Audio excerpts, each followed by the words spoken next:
The teacher had finally had enough.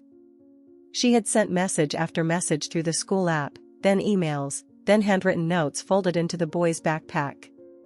No replies. No explanations. No sign that anyone was on the other end. That morning, when Michael Carter arrived late again, she snapped. "Michael," she said sharply, her voice echoing across the small classroom in a public elementary school on the outskirts of Cleveland, Ohio, "this is unacceptable. Sit down. Now." The boy froze near the door. His hoodie was 2 sizes too big, sleeves frayed, zipper broken. His sneakers were damp and stained with something dark. He smelled faintly of cold air, rusted metal, and something else. Like rain that had sat too long on concrete. The other kids noticed immediately. A few covered their noses. Someone whispered, "He lives in a dumpster or what?" Laughter followed, sharp, careless, cruel. Michael said nothing. He slid into his seat, head down, fingers clenched so tight his knuckles turned white. He was only 8 years old, but his eyes looked older than most adults in the room. After class, the teacher pulled him aside. "If your mother doesn't come to school tomorrow," she warned, lowering her voice but not her anger, "you will be removed from my class. Do you understand?" Michael nodded. He always nodded. That afternoon, instead of going home, he ran. Past boarded-up houses. Past the corner store with flickering neon lights. Past the chain-link fence and into Maple Grove Cemetery. He dropped to his knees in front of a small granite headstone and finally let himself cry.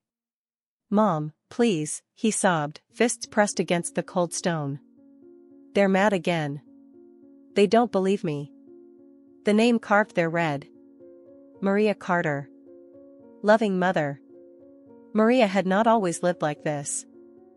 At 17, she had aged out of the foster system with nothing but a duffel bag and a stubborn refusal to disappear. She had taken a bus north, chasing rumors of factory jobs and cheap rent. Cleveland had greeted her with snow, empty promises, and nights spent sleeping in a 24-hour laundromat, pretending to wait for a load that never existed. She survived on part-time work, cleaning offices, flipping burgers, babysitting strangers' kids while her own stomach growled. Hunger became normal. Loneliness, too. Until the day Paula Reynolds noticed her. Paula was in her late 50s then, self-made, sharp-eyed, driving back to her suburban home when she saw the girl standing at a bus stop in freezing rain, coatless, shaking. Something about Maria's posture, proud even when broken, made Paula stop the car. That decision changed everything. Paula offered her work as a live-in helper in her large house in Shaker Heights. A basement room. Hot meals. Soap that smelled like lavender. For the first time in years, Maria slept without fear. She worked hard. Too hard. Organized, quiet, grateful to a fault. After 2 years, Paula did something extraordinary. She sold Maria a small, old house she and her husband had once lived in, cheap, paid in installments. Maria cried when she got the keys. For the first time, she had an address. When Paula's younger son Adrian returned home after college, everything began to unravel. He noticed Maria immediately. She was 23 by then, soft-spoken, striking in a way that made people look twice. Adrian flirted. Persisted. Promised things he never meant. Maria believed him. 3 months later, she was pregnant. 3 weeks later, Adrian announced his engagement to a local politician's daughter. What followed was not love, not help, but fear. Late one night, drunk and furious, Adrian broke into Maria's house and threatened her. Told her to sell. To leave town. To disappear. And Maria did. She sold the house, moved again, started over again, this time with a baby growing inside her and no one to turn to. Years later, kneeling at the cemetery, Michael pressed his forehead to the stone. "I tried, Mom," he whispered. "I really tried." Behind him, unseen, a cemetery groundskeeper stopped and frowned. The boy had been coming here a lot lately. And something was very, very wrong. The house went dark on a Tuesday. Not suddenly, not with drama, but quietly, like everything else in Michael's life. The hum of the old refrigerator faded first. Then the single bulb above the kitchen sink blinked once and died. Michael stood very still. He waited. Counted to 10. Nothing came back. He already knew what it meant. That night, he did his homework by the light of a street lamp leaking through the living room window. He sat cross-legged on the floor, wrapped in his mother's oversized cardigan, the one that still smelled faintly of her shampoo, warm and floral. He liked the way the fabric brushed his wrists, soft against skin that was always cold. It made him feel watched over. Almost safe. Almost. After Maria's funeral, Carla Benton had taken charge. She was Maria's neighbor, her friend, at least that's what everyone believed. Carla was in her early 30s, always well-dressed, nails immaculate, boy sweet in a practiced way. She hugged Michael too tightly at the funeral, pressing his face into her perfume-heavy coat. "Your mommy's just sleeping," she whispered. "She's resting now, Angel." Michael nodded, confused. He waited for Maria to wake up. She never did. A week later, he woke up alone. The house was silent, no footsteps, no radio, no clinking coffee mug. Carla was gone. Her boyfriend, Evan, the banker with the polished smile, was gone too. Drawers were empty. The TV missing. Even the food was gone. Only Michael's room was untouched. On the kitchen counter lay a folded note. "Sweet Michael. I had to leave town for a month to take care of your mom's business matters. Don't tell anyone you're alone, okay? If you do, they'll take you to foster care. Be brave. I'll be back soon. Love, Carla." A month sounded short. Manageable. Michael believed her. At first, he tried to live normally. He went to school. He wore the same clothes. He pretended everything was fine. But bills came. Then silence. Then darkness. When the water stopped running, he filled old soda bottles at the park fountain before dawn. When his stomach hurt, he waited for it to stop hurting. When it didn't, he learned which dumpsters behind grocery stores were safest. That was why he smelled the way he did. That was why his pants were torn, not from play, but from climbing fences and running when security guards yelled. At school, the teacher noticed everything. The smell. The exhaustion. The way Michael flinched when someone raised their voice. She sent more notes home. No replies. Her concern curdled into frustration. One afternoon, she called him to the board. "Explain this problem," she said. Michael stood up slowly. His hoodie slipped off one shoulder, revealing a shirt washed so many times it had gone thin and gray. Chalk dust floated in the air. 30 pairs of eyes watched him. "You're distracted," the teacher said sharply. "And frankly, your appearance is inappropriate. This is a school, not a shelter." Laughter erupted again. Michael's face burned. He wanted to say, "There's no water. There's no soap. I'm trying." Instead, he stared at the floor. "Sit down," she snapped. "I'm disappointed in you." That night, another note appeared in his backpack, an ultimatum. If his mother didn't come to school, he would be expelled. The next morning, Michael didn't go to class. He ran. Past the rusted playground. Past the locked library. Back to the cemetery. He dropped to his knees again, cardigan sleeves sliding down his small wrists, soaked with morning dew. "Mom," he cried.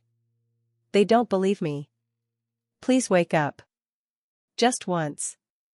His voice cracked. His chest hurt. He screamed until his throat burned. And this time, someone heard. The cemetery gate creaked as it opened. Michael didn't notice. He was kneeling in the wet grass, hands buried in the dirt in front of his mother's grave, rocking back and forth like a much younger child. His voice was hoarse now, no longer screaming, just breaking apart into quiet, animal sounds of grief that had nowhere to go. "Mom, please," he whispered. "I'll be good. I won't be late anymore. I'll wash. I promise." The groundskeeper, a tall man in a faded uniform named Frank Miller, stood frozen several yards away. He had worked at Maple Grove for 20 years. He had seen widows faint, grown men sob, families tear themselves apart. But never this. Never a child alone. Frank approached slowly, afraid that if he spoke too loudly, the boy might shatter. "Hey, kid," he said gently. "Where's your family?" Michael turned. His face was streaked with dirt and tears. His eyes, red, swollen, exhausted, looked up with a flicker of hope that hurt to see. "My mom's right here," he said, pointing at the headstone. "She just won't wake up." Frank swallowed hard. That night, the police came. The station smelled like coffee and old paper. Michael sat on a plastic chair, feet dangling above the floor, clutching the cardigan to his chest. A female officer brought him a juice box and a sandwich. He stared at it for a long time before taking a small bite, as if unsure whether he was allowed. Across the room, detectives spoke in low voices. Neighbor abandoned him. No utilities. No supervision. Mother deceased. Cause unclear. When Ms. Anderson, Michael's teacher, heard where the boy had been found, her stomach dropped. She arrived at the station breathless, coat half-buttoned, hair undone. The moment she saw Michael, something inside her broke. She knelt in front of him. "Oh my God," she whispered. "Michael. I'm so sorry." He didn't respond. He was staring at the floor, realization finally settling in, heavy, permanent, crushing. His mother wasn't sleeping. She wasn't coming back. Ms. Anderson reached for his hand. He flinched, then let her hold it. That was the first time he cried without screaming. The story spread fast. First through the school district. Then local news. Then the entire city. A third grader lived alone for months. Mother dead, caretakers vanished. System failed a child. Reporters dug into Maria Carter's past, and found too many unanswered questions. Why had a healthy young woman died suddenly? Why had her finances disappeared overnight? Why had a banker with access to her accounts suddenly moved out of state? The police reopened the case. Carla and Evan didn't get far. The autopsy results came back 2 weeks later. Maria Carter had been poisoned, slowly, carefully, over time. It wasn't illness. It was murder. Carla and Evan were arrested in a neighboring state. Financial fraud. Abuse of power of attorney. Negligent abandonment of a minor. And worse. Michael was placed in temporary care. Ms. Anderson visited him every day. She brought clean clothes. Books. A toothbrush with a blue handle because she remembered him saying blue was his favorite color. When she braided his hair for the first time, her hands shook.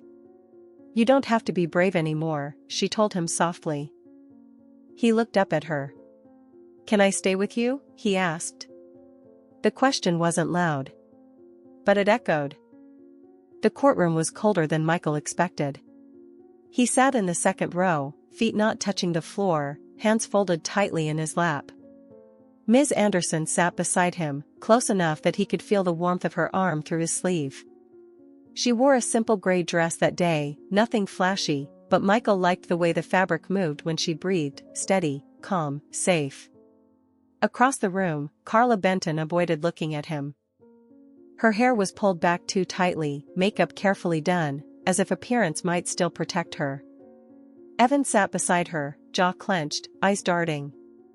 The prosecutor spoke in a clear, relentless voice, laying out timelines, bank transfers, forged signatures, the power of attorney Maria had signed while sick and trusting. Michael didn't understand most of it. He understood only one thing. They were the reason his mom didn't come back. When the judge spoke the word guilty, the sound landed heavy, like a door slamming shut forever. Ms. Anderson squeezed Michael's hand. "It's over," she whispered. "They can't hurt you anymore." Michael nodded, but something inside him still felt unfinished. Life began to change, slowly, carefully. Michael moved into Ms. Anderson's small townhouse near the school. It smelled like laundry detergent and coffee. There was always water in the sink. Always light when you flipped a switch. The first night, Michael stood in the bathroom for a long time, just watching the shower run. He liked the way steam fogged the mirror. The way clean towels felt against his skin. The way warm pajamas hugged his legs without holes. It felt unreal. Almost dangerous to trust. At night, he still woke up crying. Ms. Anderson always came. One evening, a few months later, the news was on in the background while Michael worked on a puzzle at the kitchen table. The anchor's voice shifted tone. "And tonight, a follow-up on the case of the Cleveland boy who survived months alone after his mother's suspicious death." Michael looked up. The screen showed a photo of him from the cemetery, dirty face, oversized hoodie, eyes hollow with grief. In another living room across the city, an elderly woman froze. Paula Reynolds leaned closer to the television, heart pounding. She had aged a lot since the last time she'd seen Maria, thinner now, slower, her once dark hair silver. But the boy's face. She knew that face. The eyes. The curve of the mouth. The way he frowned. It was Adrian's face. From years ago. From before disappointment had hardened her. "Oh no," Paula whispered. 2 days later, Ms. Anderson received a call. An older woman wished to visit. She claimed she might be Michael's grandmother. Ms. Anderson hesitated, but something in the woman's voice sounded sincere. Shaken.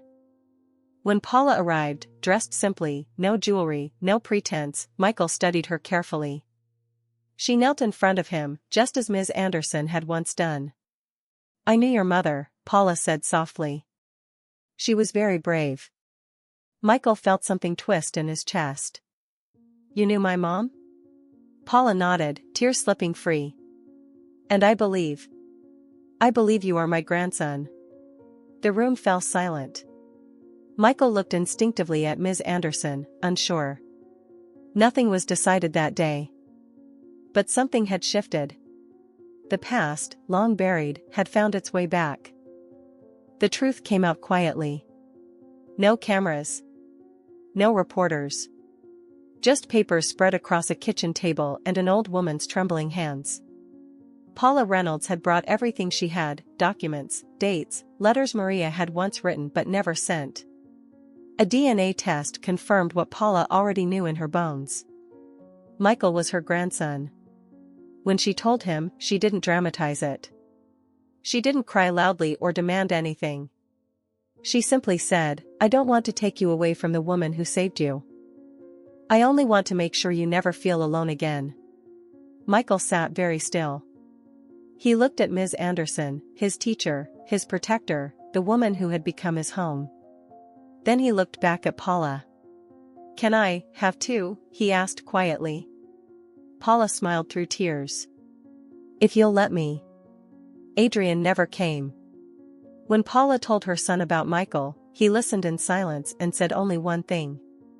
"I don't want to be involved." Paula ended the call without arguing. She had waited years for her son to become someone better. She was done waiting.